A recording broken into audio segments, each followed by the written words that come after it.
Cuando terminó la Segunda Guerra Mundial, las potencias vencedoras no solo se repartieron territorios. Se repartieron secretos.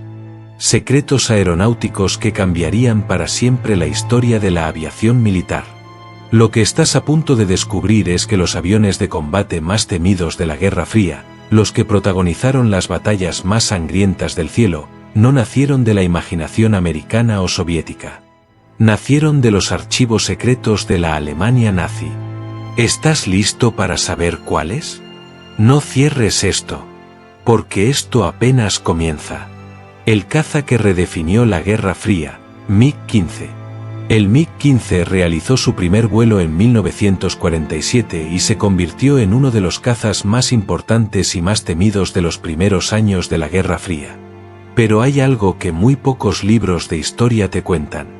Detrás de ese avión soviético, detrás de esa silueta amenazante que aterrorizó a los pilotos occidentales, había décadas de investigación alemana. Al finalizar la Segunda Guerra Mundial, los soviéticos no perdieron ni un segundo. Enviaron equipos especializados a recuperar todo lo que pudieran encontrar en las instalaciones aeronáuticas alemanas: datos de túneles de viento, estudios de diseño, cálculos aerodinámicos. Entre los proyectos más valiosos que capturaron estaba el Focke-Wulf Ta-183, un diseño de caza avanzado que nunca llegó a entrar en combate, pero que contenía los conceptos aerodinámicos más adelantados de la época. Y no solo se llevaron los papeles.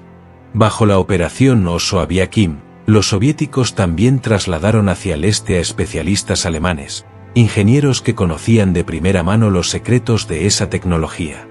El resultado fue el MiG-15, estructuralmente un avión nuevo, sí, pero con un ala en flecha de 35 grados y una configuración aerodinámica de alta velocidad que reflejaba con claridad la investigación alemana de finales de la guerra.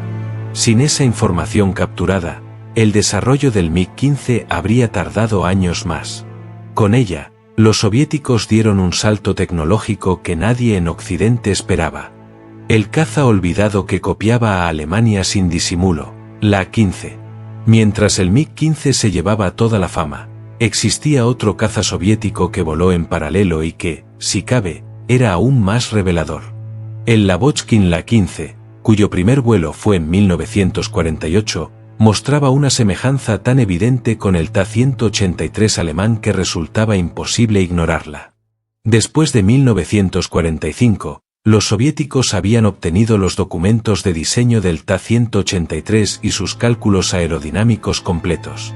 El La-15 adoptó una configuración de ala en flecha montada en posición media, estabilizador horizontal elevado y proporciones generales optimizadas para el vuelo transónico, exactamente el mismo esquema conceptual que los ingenieros alemanes habían desarrollado durante la guerra.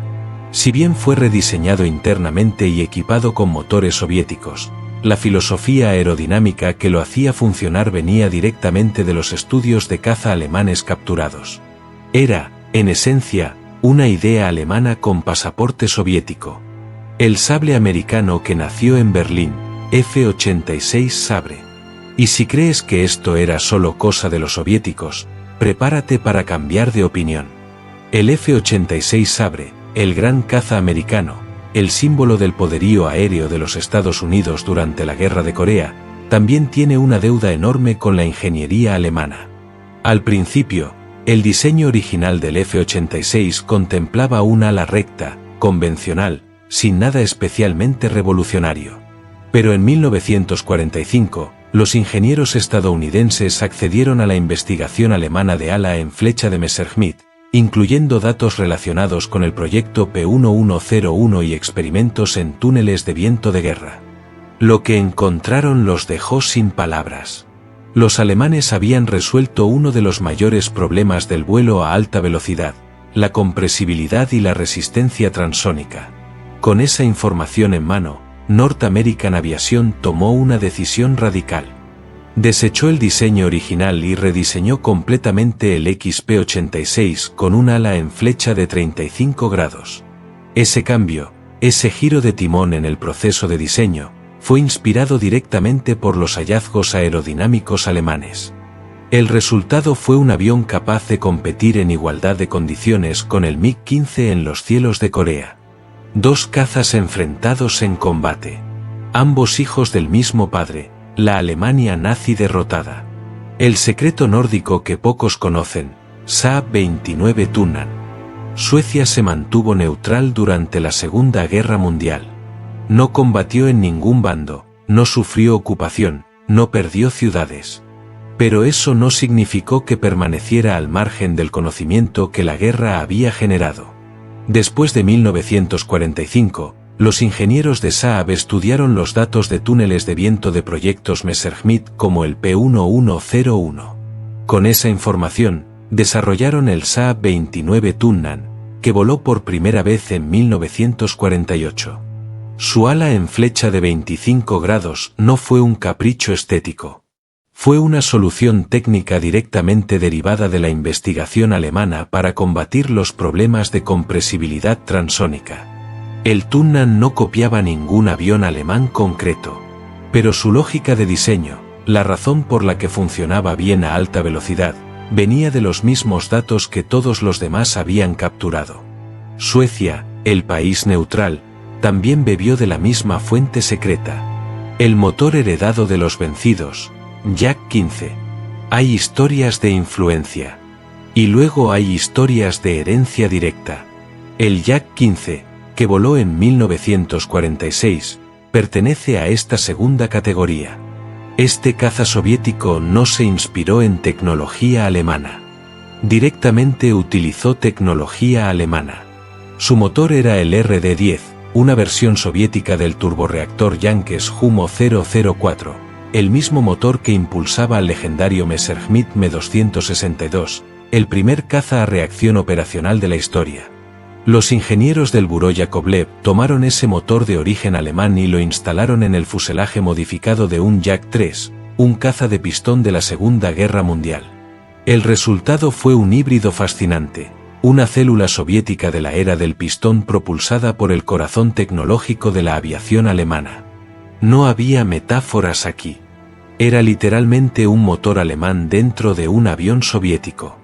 El Yak 15 fue el paso de transición que permitió a los soviéticos entrar en la era del reactor. Y ese paso fue posible gracias al programa de motores a reacción de Alemania en tiempos de guerra. El bombardero que aprendió de los nazis, Il-22. La influencia alemana no se limitó a los cazas. También alcanzó a los bombarderos. El Ilyushin Il-22 fue un prototipo soviético de bombardero a reacción que voló en 1947. Después de capturar datos del programa de bombardero a reacción alemán, especialmente del arado AR-234, el primer bombardero a reacción operacional de la historia, los ingenieros soviéticos obtuvieron información clave sobre aerodinámica de bombarderos de alta velocidad, posicionamiento de motores y requisitos estructurales. El Il-22 utilizaba 4 turborreactores montados sobre y bajo las alas, reflejando la experimentación con la integración de motores de reacción que los alemanes habían iniciado. No era una copia directa del AR-234. Pero el conocimiento técnico que hizo posible su desarrollo en tiempo récord provenía en buena medida de la experiencia operacional alemana con bombarderos a reacción. Una vez más, Alemania enseñó al mundo. Y el mundo aprendió.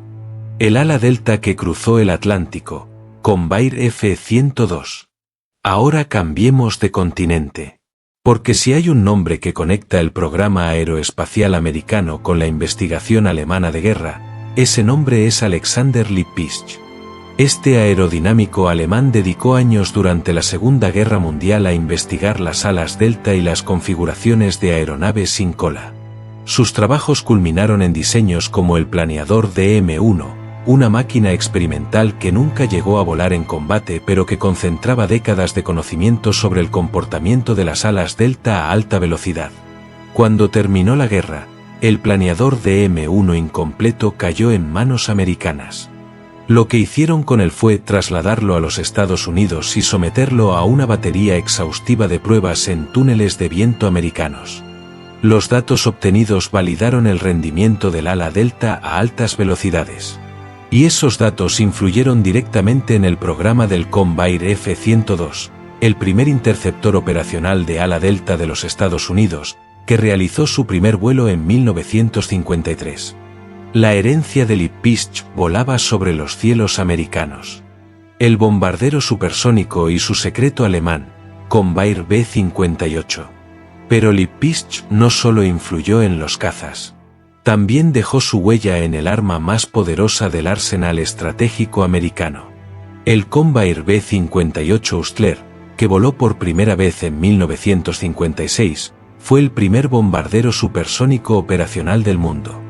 Una máquina capaz de volar más rápido que el sonido con una carga nuclear a bordo. Y su enorme ala delta, ese elemento que lo hacía tan distintivo y tan eficaz, también encontraba sus raíces en el trabajo de Alexander Lippisch. Los mismos datos capturados del planeador de M1, las mismas pruebas en túneles de viento americanos, la misma validación del comportamiento del ala delta a velocidades supersónicas. Todo ese conocimiento acumulado fluyó directamente hacia el diseño del B-58. El arma más avanzada de la Guerra Fría americana llevaba, en el corazón de su geometría, el sello intelectual de un ingeniero alemán de la Segunda Guerra Mundial. La resurrección francesa, Dassault Ouragan. Francia tiene una historia diferente. Una historia de derrota, de ocupación, de humillación nacional. Pero también una historia de reconstrucción. Cuando terminó la guerra, Francia recuperó materiales de investigación alemana sobre aviación a reacción, y algo aún más valioso, incorporó a su industria aeronáutica a ingenieros alemanes que habían trabajado en los programas de Messerschmitt. El Dassault Ouragan, que voló en 1949, fue el primer caza a reacción producido completamente en Francia después de la guerra. Tenía un ala recta, no en flecha, lo cual lo distinguía de muchos contemporáneos.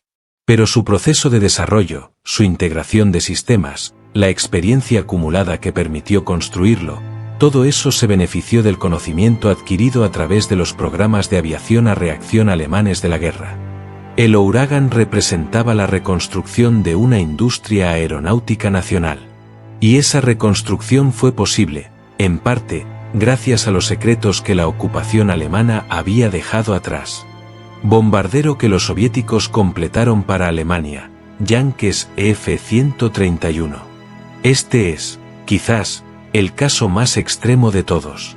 El Yankes F-131 era un proyecto de bombardero a reacción alemán de finales de la guerra con alas en flecha hacia adelante y motores a reacción bajo las alas. Una configuración revolucionaria que los ingenieros alemanes nunca llegaron a ver volar bajo la bandera del Tercer Reich. En 1945, las fuerzas soviéticas capturaron células incompletas, planos técnicos, datos de túneles de viento y, crucialmente, a gran parte del equipo de ingeniería de Yankes. Y aquí viene lo que resulta verdaderamente extraordinario: los soviéticos no rediseñaron el avión. No lo adaptaron ni lo modificaron significativamente. Simplemente transportaron todo hacia el este y lo completaron según los planos alemanes originales. El EF-131 voló en 1947 bajo supervisión soviética. Era, en todos los sentidos que importan, un avión alemán de la Segunda Guerra Mundial que volaba con bandera soviética. Uno de los casos más literales de continuación directa de un programa de guerra alemán que la historia de la aviación conoce. El ala volante que cruzó el telón de acero, Orten Jou-229. Cuando las fuerzas americanas capturaron el Orten Jou-229 en 1945, encontraron algo que desafiaba todo lo conocido. Un avión a reacción diseñado completamente como ala volante, sin fuselaje convencional, sin cola. Los hermanos Orten habían creado algo que parecía sacado de la ciencia ficción. Los americanos se llevaron el avión y los datos aerodinámicos a los Estados Unidos para su análisis exhaustivo. Northrop ya había desarrollado de manera independiente conceptos de ala volante antes de la guerra. Pero el análisis del Jou-229 les proporcionó datos comparativos invaluables sobre estabilidad y control en configuraciones de ala volante impulsadas por reactores. El Jou-229 capturado no fue copiado directamente. Pero los conceptos que validó, los datos que generó en los túneles de viento americanos, reforzaron y confirmaron ideas que más tarde llevarían al Northrop YB-49, el ala volante americana más avanzada de la posguerra. El futuro del stealth bomber moderno tiene raíces que se remontan a un hangar alemán de 1945. El interceptor cohete soviético, I-270. Y terminamos donde la tecnología alemana de guerra llegó más lejos de todo. El primer 270, que voló por primera vez en 1946, era un interceptor soviético propulsado por cohete. Su inspiración directa era el Messerschmitt Me-263, que a su vez era una versión mejorada del legendario Me-163 Comet, el primer avión cohete operacional de la historia. Después de capturar a ingenieros alemanes de cohetes y la documentación técnica completa, los diseñadores soviéticos reprodujeron la misma configuración general: alas en flecha, plano de cola en posición media y propulsión mediante cohete de combustible líquido. Aunque fue modificado estructuralmente para adaptarse a la producción soviética, el primer 270 continuaba de manera casi exacta el concepto alemán de interceptor de defensa puntual de finales de la guerra. Era como si la ingeniería alemana hubiera encontrado una segunda vida bajo el cielo soviético. Línea a línea. Concepto a concepto. Casi sin cambios. La copia más descarada, Sukhoi Su-9, 1946. Si el Yak-15 tomó prestado el motor alemán, el primer Sukhoi Su-9 fue más lejos todavía. Este avión, que voló en 1946, reflejaba de manera tan evidente la disposición del Messerschmitt Me-262 que era difícil ignorar el parentesco. Utilizaba dos turborreactores RD-10, derivados directamente del Jumo 004 alemán, y adoptaba una configuración similar de motor en góndola bajo alas rectas. Era la respuesta soviética inmediata a la necesidad urgente de disponer de cazas a reacción. En los años inmediatamente posteriores a la guerra, los diseñadores soviéticos no tenían tiempo para desarrollar conceptos propios desde cero. Necesitaban resultados rápidos. Y la solución más rápida era tomar lo que Alemania había construido, adaptarlo, y hacerlo volar con insignias rojas. El Su-9 de 1946 es el testimonio más claro de cómo los soviéticos pasaron de los aviones de pistón a los reactores casi de la noche a la mañana, apoyándose en los hombros de los ingenieros alemanes derrotados. El legado que nadie quiere reconocer. Si has llegado hasta aquí, ya sabes algo que muy poca gente entiende completamente. La Guerra Fría, con todas sus tensiones, sus carreras armamentísticas, sus enfrentamientos en los cielos de Corea y Vietnam, fue en gran medida una guerra librada con armas concebidas en Alemania. Americanos y soviéticos, enemigos declarados, ambos corrieron a apoderarse de los mismos secretos, de los mismos ingenieros, de los mismos datos de túneles de viento. Y ambos construyeron sus fuerzas aéreas sobre los mismos cimientos alemanes. La historia oficial habla de innovación americana, de genio soviético. Pero debajo de todas esas banderas, había planos con texto en alemán y firmas de ingenieros que habían trabajado para el Tercer Reich. Eso no lo van a enseñar en la mayoría de las escuelas. Pero ya lo sabes tú.